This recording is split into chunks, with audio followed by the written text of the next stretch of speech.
علیکم ورحمۃ اللہ وبرکاتہ۔ اللہ تعالیٰ کے محبوب کا فرمان ہے کہ اللہ تعالیٰ نے اس دین کو اپنے لیے پسند کیا ہے۔ ان اللہ استخلص ھذا الدین لنفسہ، تو لا یصلح لہ الا السخاء وحسن الخلق الا فزینوہ بہما او کما قال۔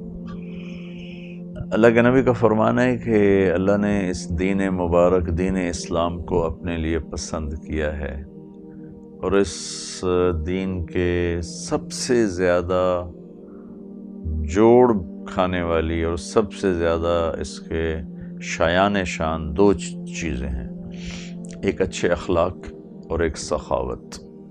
پھر آپ نے فرمایا کہ الا سنو میری بات غور سے، فزینوہ بہما، تو اپنے دین کو خوبصورت بناؤ اچھے اخلاق کے ساتھ اور سخاوت کے ساتھ۔ کتنی خوبصورت بات ہے کہ دین کے کتنے اعمال ہیں، ان کو دین کا میک اپ نہیں فرمایا۔ ہماری آج کی زبانیں سمجھیں کہ یہ میک اپ میں بہت سی چیزیں استعمال ہوتی ہیں جس سے چہرہ خوشنما ہو جاتا ہے، کپڑے خوشنما ہو جاتے ہیں، کمرہ خوبصورت ہو جاتا ہے۔ تو اللہ کے نبی فرما رہے ہیں کہ میرے اللہ کا یہ دین، اس کا میک اپ دو چیزیں ہیں، ایک اچھے اخلاق اور ایک سخاوت۔ برے اخلاق والا کبھی اللہ کا دوست نہیں بن سکتا، بخیل آدمی کبھی اللہ کا دوست نہیں بن سکتا۔ اللہ کے نبی سے پوچھا گیا یا رسول اللہ سب سے بڑی نیکی کیا ہے؟ آپ نے فرمایا اچھے اخلاق، تواضع، صبر۔ آپ سے پوچھا گیا یا رسول اللہ سب سے بڑی برائی کیا ہے؟ تو آپ نے فرمایا حد درجے کا بخل اور برے اخلاق۔ ای سیئۃ اعظم الشح المطاع وسوء الخلق۔ برے اخلاق، حد درجے کا کنجوس، بخیل ہونا سب سے بڑی برائی۔ ای حسنۃ اعظم، یا رسول اللہ سب سے بڑی نیکی کیا ہے؟ کہ حسن الخلق والتواضع والصبر علی البلاء۔ اچھے اخلاق، لوگوں کے سامنے جھکنا، تواضع اور صبر، حالات پہ صبر۔ تو اس وقت میں جو بات کرنا چاہتا ہوں، آخری عشرے میں اللہ تعالیٰ نے غریب لوگوں کے لیے، پورے رمضان میں ہے یہ، کوئی آخری عشرے میں لوگ عام طور پہ یہ صدقہ فطر جس کو ہم کہتے ہیں، یا ہماری زبانوں میں فطرانہ کہتے ہیں، یہ روزوں کی زکوٰۃ۔ بہتر تو یہ ہے کہ یہ پہلے ہی 10 دن میں دی جائے، باقی عید سے پہلے پہلے دی جا سکتی۔ یہ اللہ نے اپنے غریب بندوں کے لیے، ان کے گھر میں خوشی پہنچانے کے لیے، ان کی عید کو اچھا، ان کے روزوں کو اچھا گزروانے کے لیے ہر مسلمان مالدار پر روزے کا صدقہ رکھا ہے۔ بہت معمولی سا ہے، عام طور پر علماء بتاتے بھی ہیں، اخباروں میں بھی آتا ہے کہ 2 سیر گندم، 2 سیر گندم آج کے لحاظ سے غالباً کوئی 100 روپے کی بنتی ہے، تو یا اس سے کم و بیش ہوگی، اتنا ہی ہے۔ اگر یہ دے دیا جائے تو حکم پورا ہو جاتا، لیکن میں آپ کو اللہ کے نبی کی سنت بتانا چاہتا ہوں تاکہ آپ کے ذریعے سے غریب لوگوں تک زیادہ پیسہ چلا جائے۔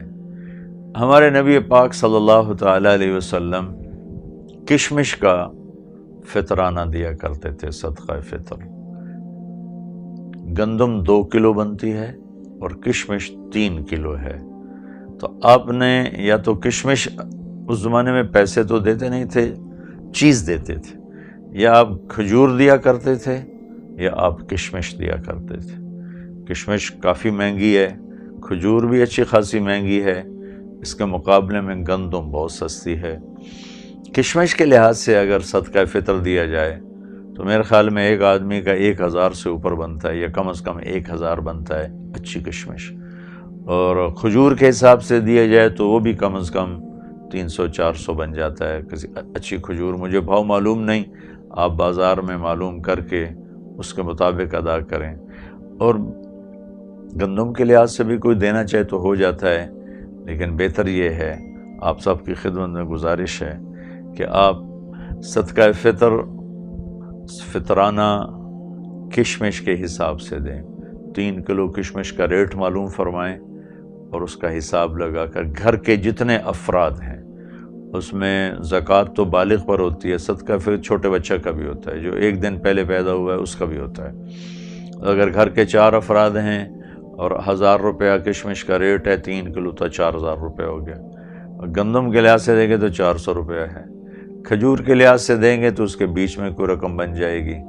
تو میری گزارش یہ ہے تمام سننے والوں سے جو اس کی ہمت رکھتے ہیں اور اللہ نے ان کو کشادہ کیا ہے، رزق دیا ہے، وہ اچھی کشمش بازار سے معلوم کر کے اس کا ریٹ کیا ہے اس کا حساب کر کے فی کس، گھر میں 6 افراد ہیں، 4 ہیں، 8 ہیں، 10 ہیں، افراد سے مراد ہیں خامن، بیوی، بچے، ان کا ہم والدین کے ذمہ ہوتا ہے۔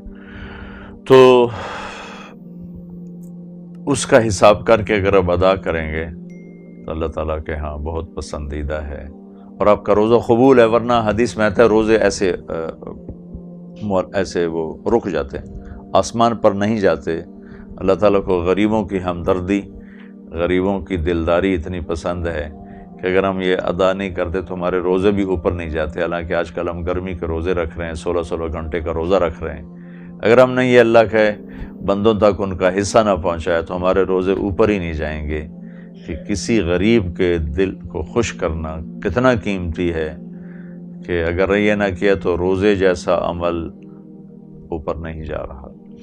تو آپ تمام سننے والوں کی خدمت میں گزارش ہے کہ یہ رمضان کی زکوٰۃ ہے، اور ویسے بھی زکوٰۃ کی فرضیت اللہ نے مالدار پر رکھی ہے، اس کے لیے ہے وہ 1 سال پیسہ پڑا رہے تو اس پہ زکوٰۃ ہے۔ اللہ نے 82 دفعہ قرآن میں مال خرچ کرنے کی ترغیب دی، 82 دفعہ، 1 دفعہ بھی کافی تھی۔ اقیموا الصلاۃ وآتوا الزکوٰۃ، 10 دفعہ اللہ تعالیٰ نے قرآن میں ارشاد فرمایا نماز پڑھو زکوٰۃ دو، نماز پڑھو زکوٰۃ دو۔ رمضان آہستہ آہستہ آگے جا رہا ہے اور ختم ہونے کی طرف جا رہا ہے، بہت سے ہمارے بہن بھائی نمازیں پڑھ رہے ہیں، جو ہی عید کا چاند نظر آئے گا نمازیں چھوڑ دیں گے۔ میں ان کی منت کروں گا، ان کے سامنے ہاتھ جوڑوں گا کہ نماز ایمان کا سب سے بڑا فریضہ ہے، نماز نہ چھوڑیں۔ کبھی چھوٹ جائے تو وہ الگ مسئلہ ہے، اس کی قضا دے دی جائے، لیکن پڑھنی ہی نہیں، اس نافرمانی اور گناہ سے توبہ کر کے نماز نہ چھوڑنے پائے۔ اور دوسرا ہے زکوٰۃ، جو عام طور پہ رمضان میں دینے والے حساب کیا کرتے ہیں، جو کہ اس میں ہر ایک کو لالچ ہوتا ہے کہ 70 گنا ہو جائے گا۔ تو اس میں میری یہ گزارش ہے کہ جو ہمارے بھائی بہن جن پر زکوٰۃ فرض ہے نہیں دے رہے، اللہ کے واسطے زکوٰۃ دیا کریں، اس سے غریبوں کے چولہے جلتے ہیں، اللہ خوش ہوتا ہے۔ زکوٰۃ نہ دی جائے تو نماز، روزہ، حج، عمرے جنت میں نہیں پہنچا سکتے، بلکہ زکوٰۃ کا نہ دینا رکاوٹ ہو جائے گا، اور ساری نمازوں کے باوجود اور سارے روزے عمرے کے باوجود آگ دیکھنی پڑے گی۔ اور اللہ کو سخی سے پیار ہے۔ شیطان سے پوچھا گیا تیرے دشمن کون ہے، تو اس نے بہت سارے بتائے، اس میں ایک یہ بتایا کہ وہ مالدار جو اپنے مال کو خرچ کرتا ہے اللہ کے نام پر، مجھے اس سے ڈر بھی لگتا ہے، وہ میرا دشمن بھی ہے۔ جو مسلمان باوضو رہتا ہے، مجھے اس سے ڈر بھی لگتا ہے، وہ میرا دشمن بھی ہے۔ تو ہم شیطان سے دشمنی کریں، اللہ کے نام پہ خرچ کرنا سیکھیں۔ سخی سے اللہ کو پیار ہے، بخیل سے اللہ کبھی پیار نہیں کر سکتا۔ اب بعض فطرتاً اللہ کے فضل سے سخی ہوتے ہیں، ان کو نہ کوئی سناتا ہے نہ کہیں سے سنتے ہیں، لیکن ان کی طبیعت میں سخاوت ہوتی ہے، چاہے غریب ہو چاہے مالدار ہو۔ لیکن اکثریت انسان فطرتاً بخیل ہوتا ہے، ان الانسان خلق ہلوعا، انسان فطرتاً وقان الانسان قطورا، انسان تو بڑا بخیل ہے۔ بخل کو توڑنے کے لیے جیسے جسم کمزور ہے تو اس کو طاقتور بنانے کے لیے ایکسرسائزز ہیں، بیمار ہو جائیں میڈیسن ہے۔ بخل بھی ایک بیماری، ایک کمزوری ہے، اس کا توڑ ہے اپنے ہاتھوں سے مال خرچ کرو، تھوڑا تھوڑا خرچ کرنا شروع کریں تو اللہ زیادہ کی ہمت دے دے گا، پھر آپ بخل سے نکل کر سخیوں میں شامل ہو جائیں۔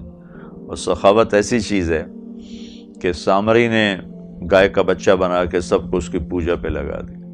موسیٰ علیہ السلام کوہ طور پر تھے، واپس آئے تو دیکھا قوم گائے کے بچے کی پوجا کر رہی، بہت ناراض ہوئے، یا اللہ کیا کرنا ہے؟ اللہ نے کہا ان کو سب کو قتل کیا جائے، قتل کر دیے گئے۔ سامری نے یہ سب کچھ کیا تھا، سامری کو پکڑوا کے قتل کرنے لگے تو اللہ نے کہا موسیٰ اسے قتل نہ کرو۔ کہا اللہ یہ تو سب کچھ اس نے کروایا تھا، کہ اس کو چھوڑ دو، خود ہی مر جائے گا، یہ سخی ہے اور سخی کا قتل مجھے اچھا نہیں لگتا۔ ایک منافق اور کافر کو بھی سخاوت قتل سے بچا گئی، تو اگر کوئی ایمان والا سخی ہوگا، کوئی ایمان والی عورت سخی ہوگی تو اللہ اس پہ کتنا خوش ہوگا، کتنا اللہ اس سے راضی ہوگا۔ تو اب میرے نبی نے کہا اللہ الاجود الاجود وانا اجود ولد آدم، سب سے بڑا سخی تو اللہ تعالیٰ ہے، اور اللہ کے بعد سب سے بڑا سخی تمہارا یہ نبی ہے۔ زکوٰۃ دیں مسلمان کو، لیکن میں یہ گزارش کروں گا، ہمارے ساتھ غیر مسلم بھی رہتے ہیں، عیسائی ہیں، سندھ میں ہندو رہتے ہیں، کہیں کہیں سکھ بھی رہتے ہیں، بہت غریب ہیں کچھ، ان کو نفلی صدقہ ضرور دیا کریں، ان کو نفلی صدقہ ضرور دیا کریں، کہ اللہ تعالیٰ کو غریب کو دینا پسند ہے، چاہے وہ کافر ہی کیوں نہ ہو۔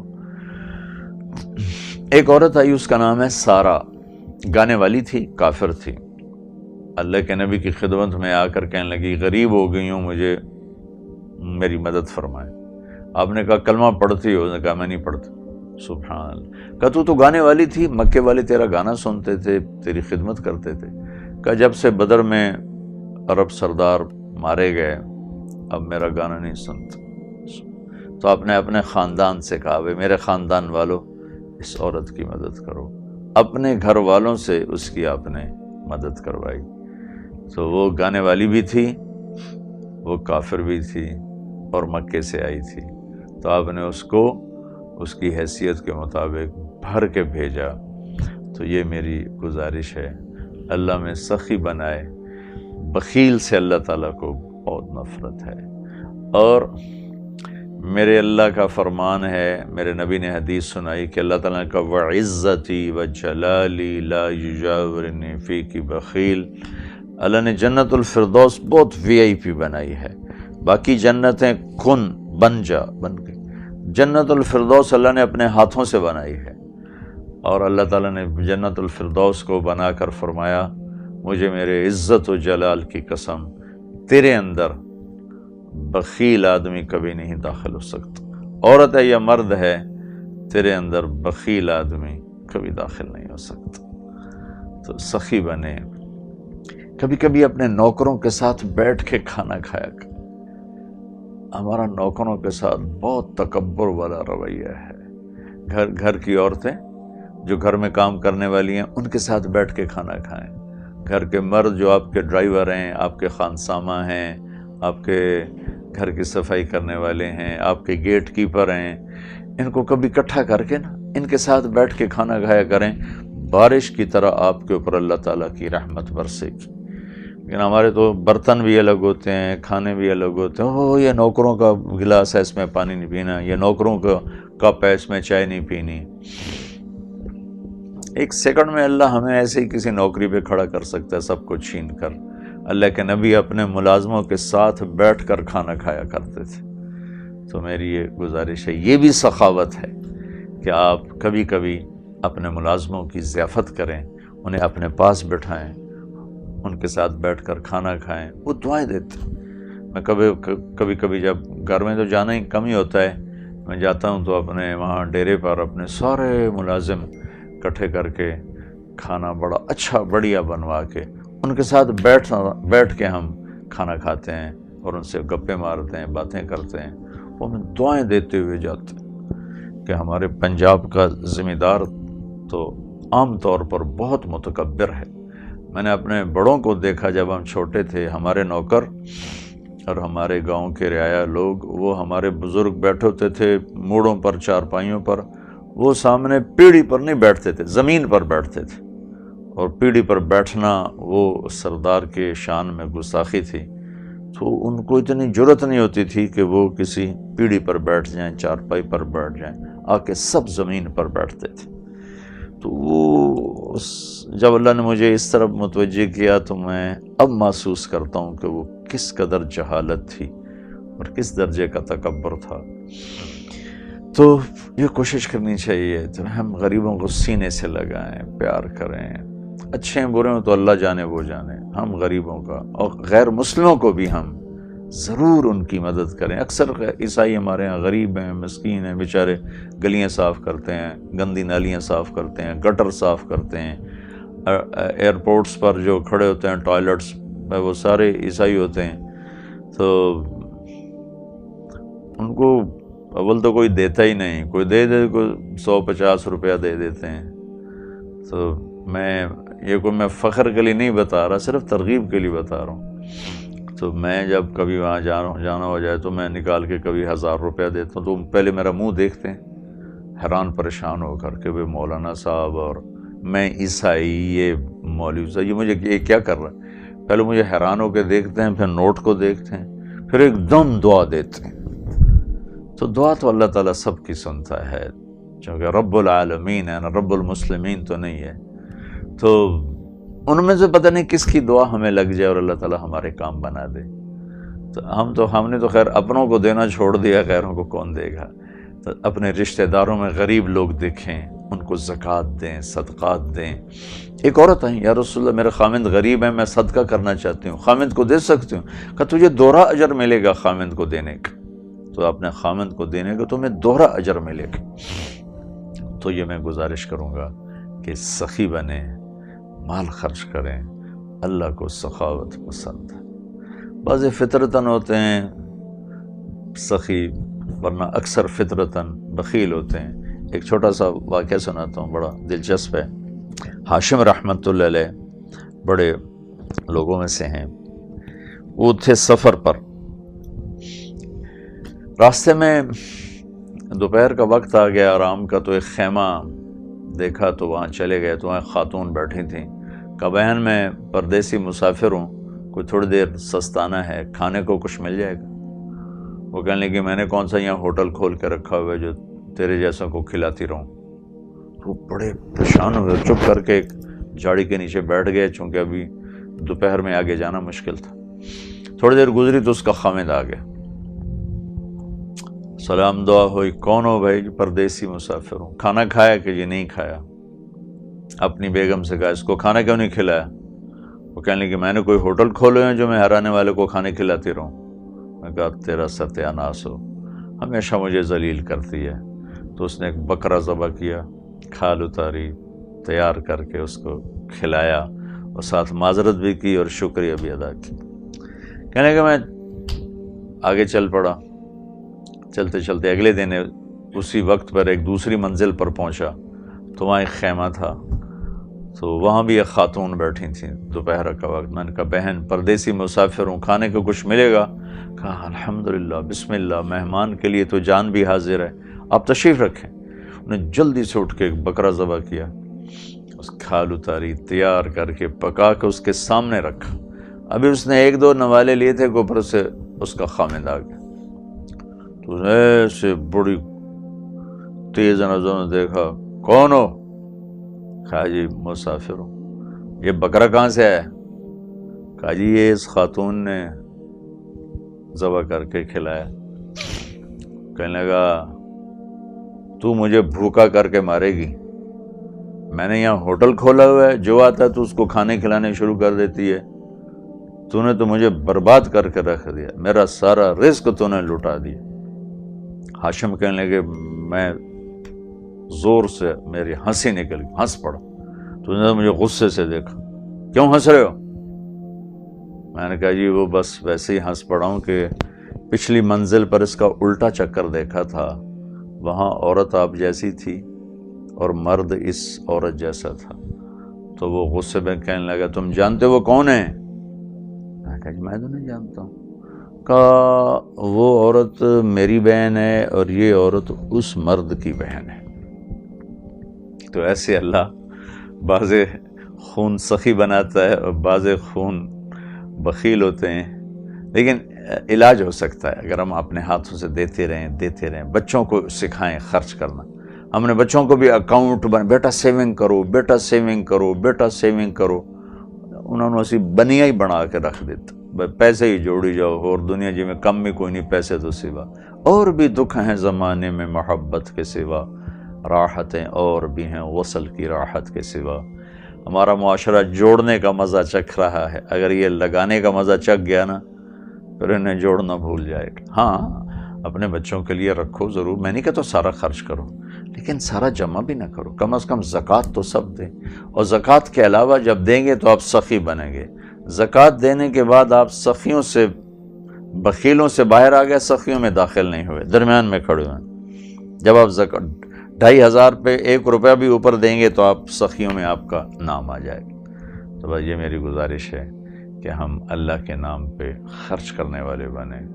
اور اگر کسی کے پاس کچھ نہیں ہے تو ایک حدیث سنا دیتا ہوں، کل بھی اس پر بات کی تھی اور میں کرتا ہی رہتا ہوں بات۔ ایک صحابی نے رات کو اٹھ کر کہا یا اللہ تیرے نبی کہتا ہے مال خرچ کرو، میرے پلے تک ککھ بھی کوئی نہیں، میں کی خرچ کراں؟ جس نے میری بے عزتی کی، میرا دل دکھایا، مجھے ذلیل کیا، مجھے خوار کیا، میں نے سب کو معاف کیا، میں اپنی عزت کا صدقہ تیرے نام پہ کرتا ہوں۔ سبحان اللہ۔ صبح ہوئی فجر کی نماز میں آپ نے اعلان کیا رات کس نے صدقہ کیا تھا؟ بھائی سارے چپ بیٹھے رہے، کوئی بھی نہیں بولا، اس کو خیال بھی نہیں آیا کہ میں نے کچھ کیا ہے۔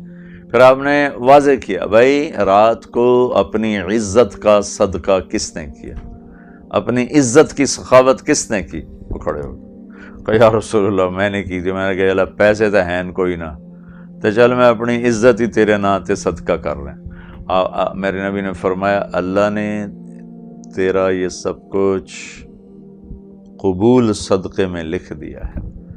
یہ بھی سخاوت، کچھ نہیں ہے پاس، یا اللہ جس نے زیادتی کی میں نے سب کو معاف کیا، تو آپ بھی سخیوں میں شامل ہو گئے۔ اللہ کو سخی سے پیار ہے، بخیل سے کبھی دوستی نہیں کرتا، چاہے سارا دن مصلی پر بیٹھا رہے، اور سخی سے دوستی توڑتا نہیں چاہے وہ غافل ہی ہو، جب کبھی وہ توبہ کرے گا اللہ کی رحمت اسے اپنی چھاؤں میں لے گی۔ تو یہ مبارک مہینہ ہے، رحمتوں کا مہینہ ہے، میں آپ سے گزارش کروں گا سخی بنیں، بخیل نہ بنیں، اور یہ بھی سخاوت ہے کہ ہم معاف کریں، درگزر کریں۔ اور میں نے اس طرف بھی متوجہ کیا ہے کہ غیر مسلموں کو بھی دیں، زکوٰۃ نہیں، زکوٰۃ صرف مسلمان کے لیے، فطرانہ مسلمان کے لیے۔ زکوٰۃ کے علاوہ جو صدقات ہیں اس میں غریب مسلمانوں کو دیں، غریب غیر مسلموں کو دیں، اگر قریب ہیں، قریب نہیں تو ٹھیک، اپنے غریب رشتہ داروں کو دیں، اپنے قریب کے دور کے رشتہ داروں کو دیں، ڈھونڈ کے ان کو دیں، اور احسان جتلا کے نہ دیں، ایسے دیں کہ آپ ان کے احسان مند ہوں کہ آپ نے میرا مال قبول کیا ہے، بتانا بھی نہیں چاہیے میں تمہیں زکوٰۃ دے رہا ہوں۔ تو لا يسأل الناس الحافا، اللہ نے خاص طور پہ مینشن کیا ہے، خاص طور پر وہ لوگ جو ضرورت مند ہے اور مانگتے نہیں ہیں، اور اندر میں فاقہ ہوتا ہے اور مانگتے نہیں ہیں، ان کو ڈھونڈ کے دینا چاہیے کہ وہ بڑے ضرورت مند ہوتے ہیں، عزت نفس کی وجہ سے بتا بھی نہیں سکتے اور گھر میں ان کے فاقہ ہوتا ہے۔ تو بس میں یہ گزارش کروں گا کہ ہم اپنے مال کو خرچ کریں۔ یہ بھی سخاوت ہے، آپ کسی کو میٹھا بول بولیں، آپ مسکرا کے ملیں، اپنے نوکروں کے ساتھ مل بیٹھیں، کبھی کبھی ان کے ساتھ بیٹھ کے کھانا کھائیں، کبھی ان کے ساتھ بیٹھ کے چائے پئیں، کبھی ان کے ساتھ بیٹھ کے شربت پئیں۔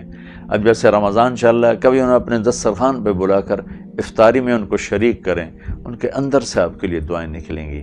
یہ فرق بیٹھا ہے، ہمارے یہاں ڈرائیور آگے بیٹھتا ہے، صاحب پیچھے بیٹھتا ہے، ڈرائیور کے ساتھ والی سیٹ پر بیٹھنا وہ اپنی ذلت سمجھتا ہے، یا ڈرائیور کے گلاس میں پانی پینا وہ اپنے لیے بہت چھوٹا پن سمجھتا ہے۔ ان ساری چیزوں سے بچنا چاہیے۔ اللہ مجھے آپ کو عمل کی توفیق بخش۔ السلام علیکم۔